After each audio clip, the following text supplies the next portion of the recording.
JEE main 2026 सभी को पता है कि जनवरी अटेम्प्ट गेम चेंजिंग होता है और बाद में जब अप्रैल अटेम्प्ट आता है तो यार ज्यादा मार्क्स स्कोर करने के बावजूद भी कई बार परसेंटाइल अच्छी नहीं आ पाती। लेकिन हमारा मन जो है हमें बार बार गिराता जा रहा है। पहले तो कह रहा था कि ये स्ट्रैटेजी अपना ले, ये रूटीन बनाए, पर कुछ भी करने की कोशिश कर रहा भाई वर्क नहीं कर रहा है, बैकलॉग बढ़ता जा रहा है और उसके बाद सेल्फ नेगेटिव टॉक हो रहा है। मन हमें बार बार कह रहा है अब तो नहीं हो पाएगा, गिराता रहता है, डीमोटिवेट करता रहता है। सारा दिन पढ़ने का मन ही नहीं होता क्योंकि पहले से ही डीमोटिवेट हो जाते हैं कि आउटकम आएगा कि नहीं आएगा। पेरेंट्स की सोच सोच के और दुखी हो जाते हैं और जो ताने मिलते हैं कभी कभी हमारे फ्रेंड से, रिलेटिव से, उससे और डिमोटिवेशन हो जाती है।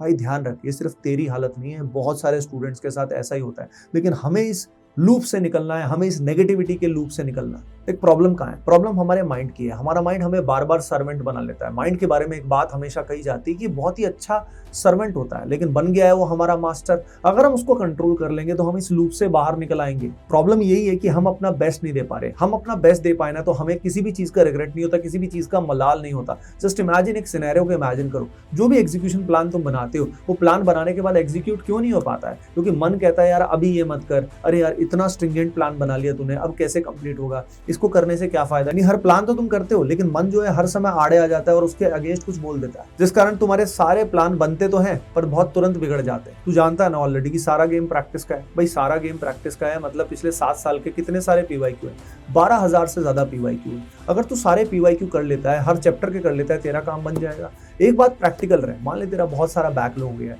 तेरे बहुत सारे चैप्टर्स अभी अच्छे नहीं है, मान लो 10 ही चैप्टर तेरे को ठीक से आते हैं, तो भाई बी प्रैक्टिकल। सारा सिलेबस करने के चक्कर में मत रहे। भाई 5 महीने में लगभग 40 चैप्टर के आसपास ही तो अच्छे से कर सकता है। यानी अभी अगर तेरे को 15 चैप्टर अच्छे से आते हैं तो 40 चैप्टर और अच्छे से कर ले। तो इस मामले में तुझे प्रैक्टिकल होना चाहिए, इमोशनल नहीं होना पड़ेगा। अगर तू इमोशनल हो जाएगा तो सोचेगा सारा सिलेबस करूंगा। भाई सारा सिलेबस करेगा लेकिन पेपर में अगर तेरे सारे सवाल गलत हो गए तो नेगेटिव में चला जाएगा भाई सब कुछ। उसके अलावा मन की एक बहुत बड़ी वृत्ति होती है, वो हर समय शॉर्टकट को ढूंढता रहता है। 7 दिन में बैकलॉग कवर कैसे करें, इतना जल्दी 99 परसेंटाइल कैसे लाएं। भाई तब तुझे करना पड़ेगा। अगर तू चाहता है पुरानी तेरी हैबिट से तू नया रिजल्ट ले आए, एकदम 5 महीने में जादू कर पाए, नहीं हो पाएगा भाई जादू। अगर 5 महीने में जादू चाहता है ना तो तेरे को पुरानी हैबिट से ऑल टुगेदर निकलना पड़ेगा और वो निकलने के लिए तेरे को रूटीन अपना सही करना पड़ेगा। तू खुद से पूछ, क्या तेरा रूटीन सही है? क्या तेरा ब्रह्मचर्य सही है? क्या तू कंटेंट का सही कंजम्पशन करता है? क्या तू ओवरथिंकिंग नहीं करता है? तेरा फूड कैसा है? किस समय सोता है, किस समय जागता है? अगर लाइफ में तुम फिजिकली सेट नहीं हो तो मेंटली सेट नहीं होगे। अगर आप फिजिकली डिसबैलेंस्ड हो, आपकी बॉडी अच्छा फील नहीं कर रही है,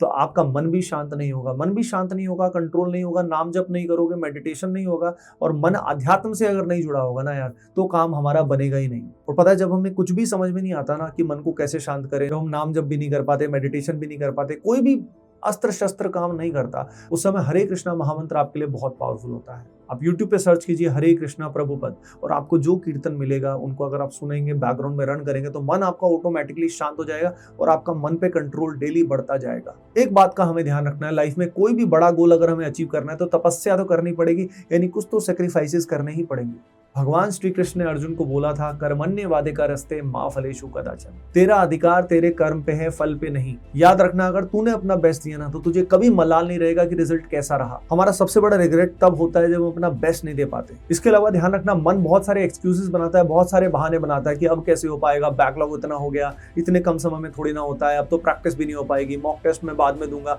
इस तरह के बहानों से निकलना है। आज एक लिस्ट बना भाई कि मन कौन कौन से बहाने बना रहा है काम ना करने के। देख, हैबिट्स को चेंज होने में समय लगता है, 3 वीक्स में तेरा गेम चेंज हो जाएगा। याद रखना, छोटे छोटे एक्शन इंस्पायर्स कॉन्फिडेंस। तुझे अगर कॉन्फिडेंस चाहिए ना, सिर्फ मोटिवेशन वीडियो से काम नहीं चलेगा। छोटे छोटे एक्शन लेगा, 21 दिन तक लगातार जम के मेहनत करेगा, तेरा गेम बदल जाएगा। इसके अलावा सुबह सुबह आधा घंटा फिजिकल एक्सरसाइज जरूर करनी है, या तो जॉग करके आया, रनिंग करके आया, या योग के आसन कर।